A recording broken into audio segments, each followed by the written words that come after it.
Friends, welcome to மாமிஸ் விருந்து. உங்கள் அனைவருக்கும் மாமிஸ் விருந்தின் முட்கூட்டிய பொங்கல் தின வாழ்த்துக்கள். நான் இன்றைக்கு உங்களுக்கு தாய்ப்பொங்கலுக்காக சர்க்கரை பொங்கல் செய்கிறது எப்படி என்று காட்ட போறேன். வாங்கோ பார்க்கலாம். பொங்கல் செய்வதற்கு தேவையான பொருட்கள்: 250 ml room temperature water, 570 gram சர்க்கரை, 450 கிராம் சிவத்த பச்சரிசி, 350 ml பால், 300 ml ஹாட் வாட்டர், 120 கிராம் பயறு, 60 கிராம் கஜு, 60 கிராம் பிளம்ஸ், 16 வறுத்து அரைச்செடுத்த ஏலக்காய், 5 டேபிள் ஸ்பூன் நெய்.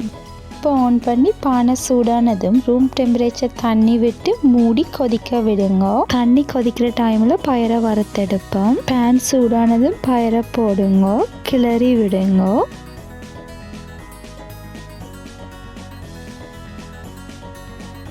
பயறு வறுபட்டு லைட்டாக கலர் மாதிரி வந்ததும் திரும்ப எடுத்து வச்சு கொள்ளுங்க. தண்ணி கொதிச்சு வந்ததும் வறுத்தெடுத்த பயரையும் பச்சரிசியையும் கழுவி எடுத்து போட்டுக்கொள்ளுங்க. கிளறி விடுங்க. பிறகு மூடி அவிய விடுங்க. அரிசியும் பயரும் போட்ட பிறகு அடுப்பை லோ ஃப்ளேம்ல வச்சுக்கொள்ளுங்க. அரிசி போட்டு 10 நிமிஷத்துக்கு பிறகு ஓப்பன் பண்ணி பார்ப்போம். அரிசி அவியிற நேரம் அரிசியின் தன்மைக்கேற்ப வேறுபடலாம். அரிசி இன்னும் அவிய இருக்கு. இதை திரும்ப மூடி அவிய விடுவோம். அரிசி அவிஞ்சு கொண்டிருக்கிற டைமில் சர்க்கரையை காய்ச்சி எடுப்போம். பேனில் ஹாட் வாட்டர் விட்டு சர்க்கரையை வெட்டி போட்டுக்கொள்ளுங்க. ஹாட் வாட்டர் விட்டால் ஈஸியாக சர்க்கரை கரைஞ்சிடும் என்றதால தான் நான் விட்டேன்.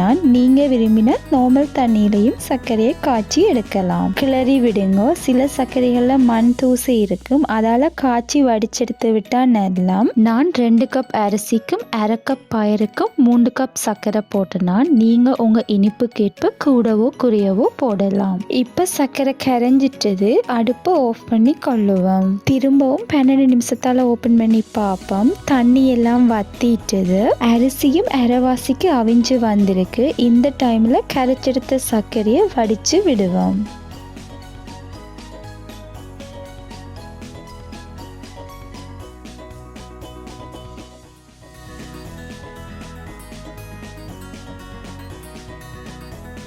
எல்லாத்தையும் ஒன்றா சேர்த்து கிளறி விடுங்க. பிறகு மூடி அவிய விடுங்க. அதோட அடுப்பையும் லோ ஃப்ளேம்லேயே வச்சு கொள்ளுங்க. சர்க்கரை போட்டு 5 நிமிஷத்துக்கு பிறகு பால் விடுங்க. எல்லாத்தையும் சேர்த்து ஒன்றா மிக்ஸ் பண்ணுங்க. நான் இன்றைக்கு 2 கப் அரிசிக்கும் 1/2 கப் பயருக்கும் 9 கப் தண்ணியும் 1.5 கப் பாலும் எடுத்திருக்கிறேன். நீங்கள் விரும்பினா பாலை கூடவாகவும் தண்ணியை குறைச்சும் சேர்த்து கொள்ளலாம். நான் இன்றைக்கு பசும்பால் தான் பாவிச்சேன். நீங்கள் விரும்பினா பசும்பாலுக்கு பதிலாக தேங்காய் பாலும் பாவிக்கலாம். நீங்கள் தேங்காய் பாலில் சர்க்கரை பொங்கல் செய்யும் போது இன்னும் நல்ல சுவையாக இருக்கும். மூடி அவிய விடுங்க. அடுத்து வேறொரு பேனில் 2 டேபிள் ஸ்பூன் நெய் விடுங்க. நெய் சூடானதும் கஜுவை போடுங்க. கஜு போட்டு லைட்டாக கலர் மாதிரி வந்ததும் ரேசன்ஸை போட்டு மிக்ஸ் பண்ணுங்க.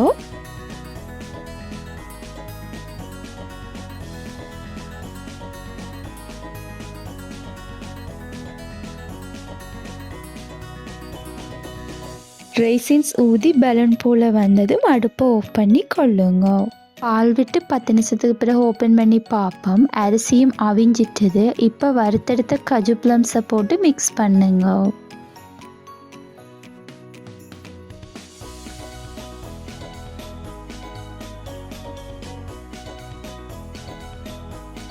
கஜு பிளம்ஸ் போட்டு 3 நிமிஷத்துக்கு பிறகு ஏலக்காயை போட்டு மிக்ஸ் பண்ணுங்க.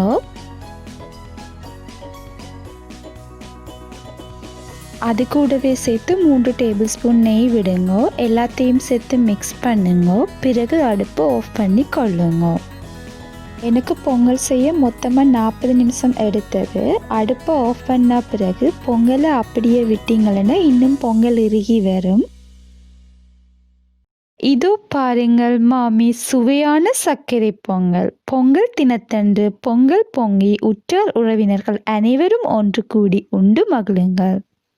உங்களுக்கு இந்த வீடியோ பிடிச்சிருந்தா லைக் பண்ணுங்க, கமெண்ட் பண்ணுங்க, மறக்காம சப்ஸ்கிரைப் பண்ணி பெல் பட்டனை கிளிக் பண்ணுங்க.